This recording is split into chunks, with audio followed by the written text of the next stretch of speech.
This is Twesa Ngosi with the news on Zodiac, the headlines at this hour. Police slackens on arrest and prosecution of cases connected to plunder of COVID-19 funds. Agriculture expert tips government on prudent use of 20 billion kwacha AIP balance from last planting season. Court acquits former DPP Regional Governor Christopher Mzomela in a case of inciting violence. And across the borders, Zambia arrests doctors over strike plan. Now the news in detail. Police say they want to conclude prosecution of available court cases connected to the plunder of COVID-19 funds before making more arrests. National Police spokesperson James Kadadzela says they have segmented the operation to prevent a backlog of cases. Center for Human Rights and Rehabilitation has since called on the police to ensure they build strong cases against suspects before effecting arrests. Habinjala Manu has filed this report from Blantyre. National Police spokesperson James Kadadzela says they have already arrested over 60 people since the release of an audit report into the misuse of the 6.2 billion kwacha COVID-19 funds. Kadadzela says police want to finish prosecuting cases of these suspects first before making more arrests on people suspected to have abused the funds, as indicated in the audit report. When we are done with the fifth chunk, we will definitely go for the second chunk. We have all the names, not a secret, reported by the National Audit Office, is out there. We saw it, all of us, and we'll make sure that all those that we are mentioned have to explain they are wrong in as far as the COVID-19 resources were used.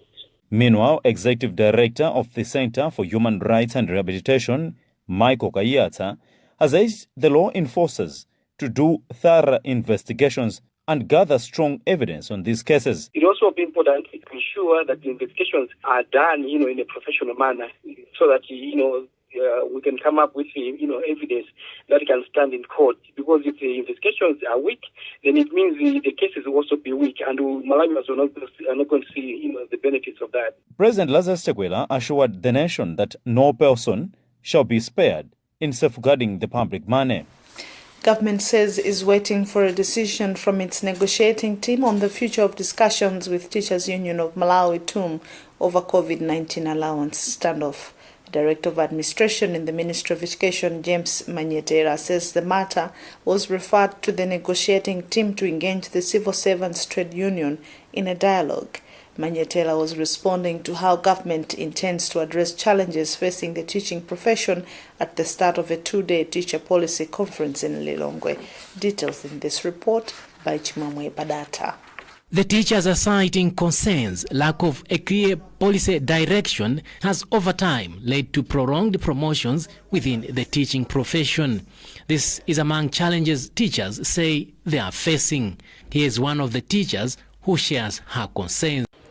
Some of the challenges, they are connected to even promotions, because you start teaching, maybe 10, 15 years, you're still at the same grade, at the same post, because it's not clear, as you're saying. So you find out people are retiring at the same post, like teaching 15 years, 20 years without being promoted, without knowing where they are going to go next. Asked on how government intends to lessen challenges teachers are facing, Director of Administration in the Ministry of Education, James Manyedera, said the ministry has made tangible progress on the prolonged impasse over the COVID-19 once-off payment that has lasted months. Manyetera said the matter is now in the hands of government's negotiating team. Yes, there have been negotiations between the government and the Teachers Union of Malawi.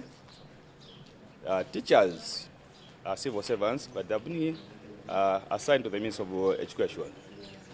So when we had several discussions between the ministry and the teacher, at some point we had reached a deadlock. So there is a unit in government which does discuss issues to do with the employee welfare, which is called the Government Negotiating Team. When we, as Minister of Education, saw that we have reached a deadlock, we had referred the matter to the Government Negotiating Team. Mostly the Government Negotiating Team works with the Civil Servants Trade Union And the Teachers Union of Malawi falls under the umbrella of the Civil Service Trade Union. So currently, as we had delivered the matter to GCU, government negotiating team, the government negotiating team is now in contact with the Teachers Union of Malawi. The issue is now out of our hands, but we have mandated government negotiating team, which is under the office of the President and Cabinet, to sort out the matter with the teachers. So currently, the ministry is waiting for a feedback from the government negotiating team on how the negotiations are going on between Teachers Union of Malawi and ourselves. Education specialist responsible for teacher education at UNICEF, Mirandu Mwale, recommends that Malawi should invest much in strengthening the teaching force. We do have quite good teachers out there. For us, what we are learning under this initiative is we have a lot of interventions that most of the times are being supported by different development partners, but we don't have a platform where we are able to come together and be able to share experiences. For me, there's a lot that the teachers are doing, but maybe we are not documenting it very well. And this initiative provides that platform to bring teachers together who are the hands-on at the classroom to address certain issues and much more to inform the policy developers and the policy framers on what is practical on the ground and how best can we improve the issues that are actually on the ground. This is the second teachers conference Malawi is hosting since 2019, organized together with UNICEF. It is expected at the end of the two-day teachers conference underway in Lilongwe. A clear policy direction will be formulated. For Zodiac, this is Chimwemwe Padata. An agriculture expert, Horace Piri, has tipped government to channel the balance of last year's Affordable Inputs Program budget towards promotion of other agriculture projects for the growth of the industry. Government has, in the 2021-2022 national budget, allocated 140.2 billion kwacha towards the program to benefit 3.5 million farming households, down from 3.7 million. Spokesperson in the Ministry of Agriculture, Gresham Lungu, says out of 160 billion kwacha allocated in the last season, the ministry used 140.2 billion kwacha. We have this report filed by Western Guta. The agriculture expert Horace Piri says now that farmers have harvested more in the past farming season, it is expected that they will sell and manage to purchase farm inputs on their own. He adds that having saved at least 20 billion kwacha from the 2020-2021 season, the government should use the funds for equally beneficial projects, even in other sectors, and increasing beneficiaries to please some sections of the society. Piri further says the country is stepping in the right direction, but this should be premised on the fact that farmers can manage on their own. One season is enough to build or to dismantle everything that you had. So that reminds us that as a country, we need not to put all our eggs in one basket, but we should also focus on other areas that are important to agricultural development. Spokesperson for the Ministry of Agriculture, Gresham Lungu, has said that out of 160 billion kwacha allocated, the ministry used 140.2 billion kwacha, saving at least 20 billion kwacha. Lungu has assured Malawians that the country will still manage to harvest more in the 2021-2022 farming season, despite the screening, which has seen at least 200,000 people removed from the registry. Even if we reach to over 3.5 million household families, the results will be higher. And you can also understand that in the previous program, most of the farmers did not use the hybrid seed because we finished the program at around 67% on the seed uptake. Government has planned that 3.5 million people will benefit in the 2021-2022 season compared to 3.4 million that managed to buy the inputs out of 3.7 million beneficiaries. For Zodiac, this is Western Guta. Still on agriculture, government has disclosed that it will formalize the export traders in the country and gazette export mandates by structuring all agriculture products markets through a commodity exchange platform. This, according to Minister of Trade Sosten Gwengwe, will do away with the loss of billions of kwacha owing to the unregulated market. Gwengwe explains in this interview. Every year we lose billions of kwachas in this trade, and I can give you an example of the productivity of groundnuts maybe for last season was maybe between 300 and 400,000 metric tons, but our recorded exports we're maybe a tenth of that. And what that means is that we're losing billions every year if we do not really strengthen our system of formalizing the exporters and making sure that export trade is done in a structured market.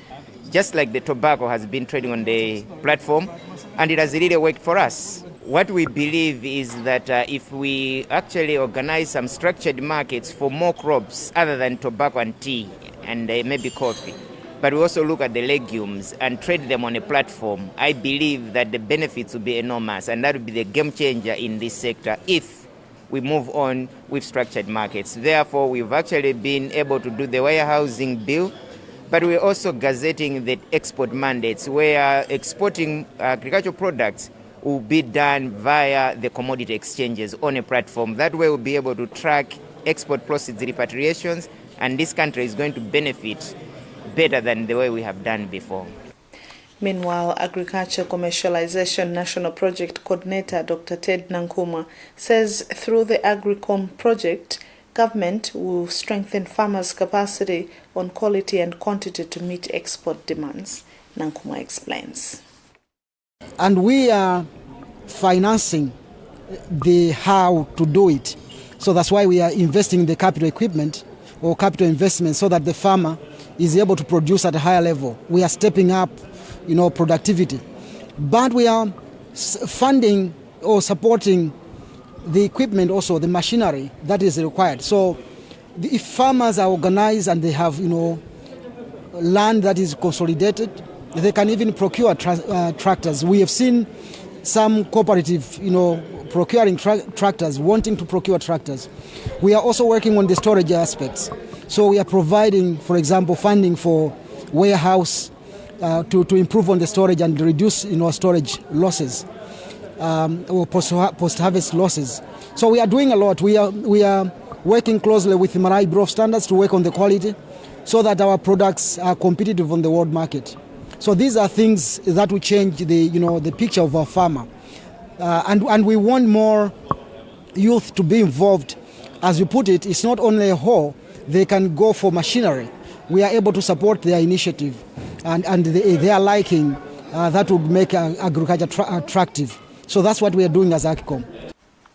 A misunderstanding has erupted between management and Form 4 students at Nkwichi Secondary School in Lilongwe over a new school uniform that was introduced in 2019. The students claim they were assured they will use the old uniform until they sit for Malawi School Certificate of Education exams. But school headmistress Besta Kabula maintains all students, including Form 4 learners, must have the new uniform now. We have this report filed by Western Guta. According to the students, authorities introduced the school uniform in 2019 with an agreement that those at the school then would continue using the old one until they sit for their Form 4 exams, meaning it would automatically phase out.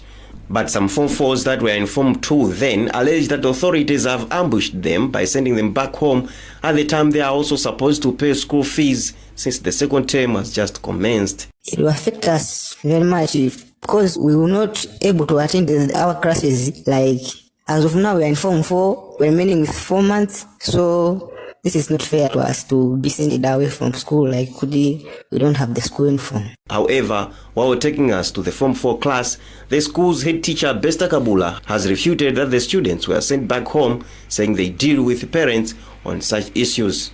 She clarified that actually the uniform was introduced on discipline grounds to control unruly students, and that all students were notified to buy the uniform by 1st February. It's not true that the Form 3 and 4 class had been sent back home.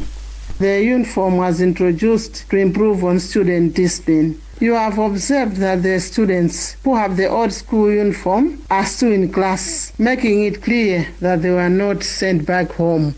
Nkwichi Secondary School has 2 sets of uniform for morning and afternoon shifts. Reporting for Zodiac, I am Western Guta.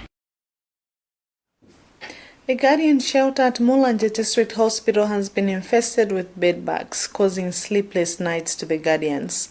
The hospital spokesperson Chipidilom Jojo has told us authorities are aware of the problem and will fumigate the facility soon. Hastings Jumani reports from Mulanje. A visit to the facility on Monday found some bed bugs moving on the walls of the garden buildings. Guardians here told us the bed bugs are causing sleepless nights to dwellers in the shelters. The hospital spokesperson, Chibiriro Mjojo, has told us authorities are aware of the problem and are planning on fumigating the buildings. Sounding rather defensive, Mjojo added the hospital routinely fumigates the rooms, being aware they receive people now and again. Bedbugs cause chagas, also known as American trypanosomiasis, anaphylactic shock, skin rashes, and psychological effects, among other health problems if left untamed. For Zodiak in Mulanje, this is Hastings Jimani reporting.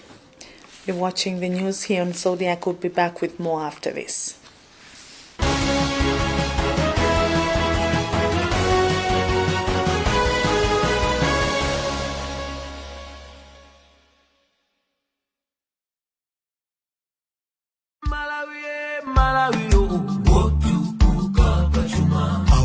Sompenya amalawi watukula Malawi 2063 akale wozimira bae kufika 2063 akale wokomera aliyense achinyamata tigwirane manja watukula Malawi achinyamata tikale patsogo watukula Malawi Malawi wozimira bae Malawi wokomera aliyense Malawi 2063 kusinda dziko lathu mokomera aliyense. Your home is more than a place you live in with your family. It is a place that inspires confidence, happiness, and a successful future. Still more, there are things that might happen in your home that might rob you of your peace, joy, and precious assets. That is where home insurance policy from Prime Insurance Company comes in. We help you protect your home from risks such as fire, storm, vandalism, theft, and other hazards. This is done at affordable premiums, for the aim is to get your property covered against such risks. Visit us at our offices located across the country or contact us for more details. Prime Insurance Company. We care and share in times of need. Tipolole kungonjezera mayunits ATNM kuyambira 200 kwacha kapena kuposera pamenepo mutha kukhala mmodzi mwa mamilioneya mu TNM Tikolole promotion.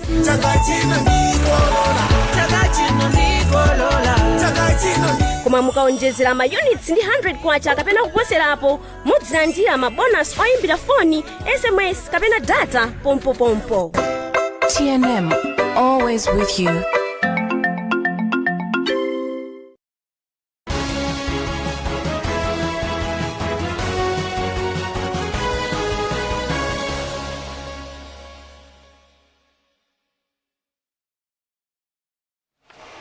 Welcome back. My name is Twesa. Go see the top stories again as we proceed.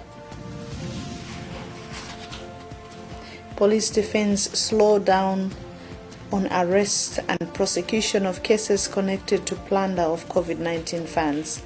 Agriculture expert cautions government on prudent use of 20 billion kwacha AIP balance from last season. Court acquits former DPP Regional Governor Christopher Mzomera Ngwila in a case of inciting violence. And across the borders, Zambia arrests doctors over strike plan. Moving on with the news, a magistrate court in Mzuzu has acquitted former Democratic Progressive Party Northern Regional Governor Christopher Mzomera Ngwila and 4 others in a case of inciting violence. Ngwila, who is serving jail for fraud, was arrested on allegations that he masterminded violence that erupted at a political rally addressed by President Lazarus Chakwera at Chiwavi Ground in Mzuzu in 2016. Our Angela Mkandawila was at the court. The court was expected to make its ruling on whether former governor for DPP Christopher Mzomera Ngwila and his 6 co-accused have a case to answer or not for allegedly inciting violence in 2016. The incident occurred at Chiwavi Ground, where President Dr. Lazarus Chakwera, as leader of the Malawi Congress Party in alliance with the People's Party, presided over a political rally at Chiwavi Ground in Mzuzu. During the material day, some purported members of the Democratic Progressive Party caused violent scenes to disturb the rally, where a few people were hacked with panga knives, while some vehicles got stoned. Presenting his ruling, Magistrate Peter Kandulu on Monday told the court that state has specifically failed to provide the court with tangible evidence on the actual things that occurred. Magistrate Kandulu further said state investigators have failed to thoroughly investigate the case and furnish the court with adequate information to base its decision, as some investigations were taking place while hearing was already in progress. He thus acquitted Ngwira and 4 others, including Joe Nyurongo, popularly known as Big Joe, and Rumbani Motali. Lawyer representing the accused, Christo Ngambi, said the ruling is satisfactory. The state has since said it will respect the law, according to Morris Chapola, Northern Region Police spokesperson. Currently, the court is still proceeding with the case with 3 accused persons, as some of the evidence provided in court still implicates them. For Zodiac, this is Angela Mkandawi. Government says plans are in the pipeline to hire a new ombudsman following the vacancy left by Martha Chizuma, who was appointed Anti-Corruption Bureau ACB Director General. Government spokesperson Gospel Kazako says the Tonzi administration is working round the clock to ensure that all institutions are properly functioning. This follows a call by Human Rights Defenders Coalition's Women chapter that government should speed up the process, arguing that the office of the Ombudsman is vital in upholding checks and balances. Hapenjala Mano has filed this report from Blantyre. The office of Ombudsman is vacant following appointment of former Ombudsman Martha Chizuma as Director General of the Anti-Corruption Bureau ACB. Chairperson of the Women chapter of Human Rights Defenders Coalition, Beatrice Mateyu, says there is need for government to find Chizuma's replacement quickly. This is a very important office in providing the checks and balances to government departments, ministries and agencies. So we cannot have this office vacant for too long. When you look at how Mrs. Chizuma performed, she has performed exceptionally. So we need somebody who is going to perform the way she did and even beyond. Government spokesperson Gospel Kazako says will timely fill the post. Government has actually put in all its cerebral energy, all its technical abilities and all its interest in making sure that these offices are working and are working very good and very well. And we know that we need to do these things with very, very great speed. And certainly the office of the Ombudsman is a very, very key office. You have seen what it has done and you have seen what it has achieved, and you know how it has changed the complexion of how we do and deal with things in this country. So certainly we'll have to do that, and we will do that. Chizuma is expected to start her job as head of ACB this Tuesday. We now turn to sports.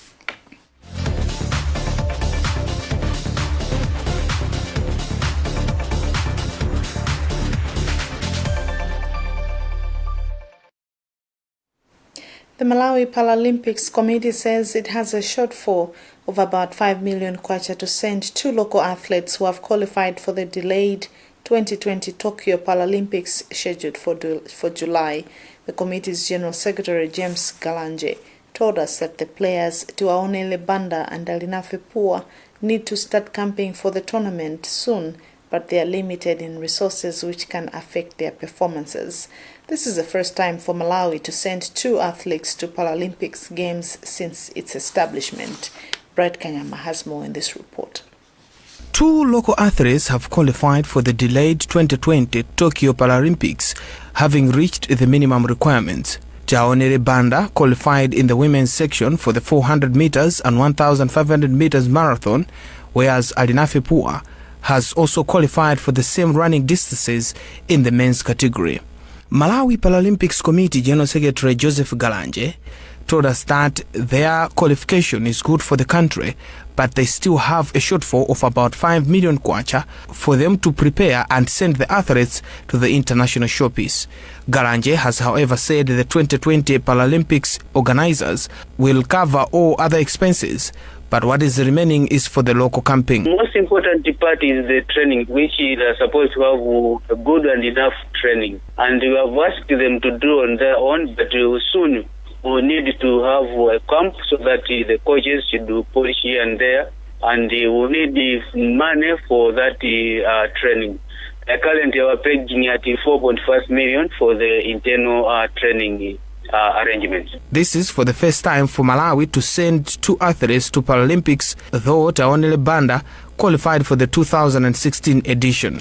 Elsewhere, a number of local athletes are also on a hunt for places at the 2020 Tokyo Olympic Games, among them archers, judokas and sprinters. The 2020 Tokyo Olympic and Paralympics Games were delayed due to the COVID-19 pandemic. For Zodiac, this is Bright Kanyama.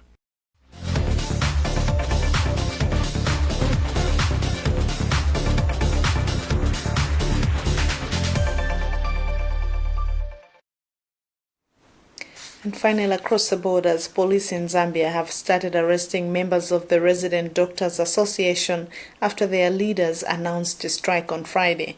The Resident Doctors Association in Zambia is demanding the recruitment of 500 doctors and payment of salary arrears, among other issues, according to its president, Dr. Brian Sampa. They are also demanding the creation of new positions for senior doctors who have continued to receive salaries at the level of junior doctors. Mr. Sampa's practicing license has been suspended following his strike announcement. Zambia Police Chief Kakoma Kwagwanji has also warned him that he would be arrested if he continues addressing his members via Zoom meetings. And that's it for now. Let's take another look at the headlines before we leave. Police defends slowdown on arrest and prosecution of cases connected to plunder of COVID-19 funds. Agriculture expert cautions government on prudent use of 20 billion kwacha AIP balance from last season.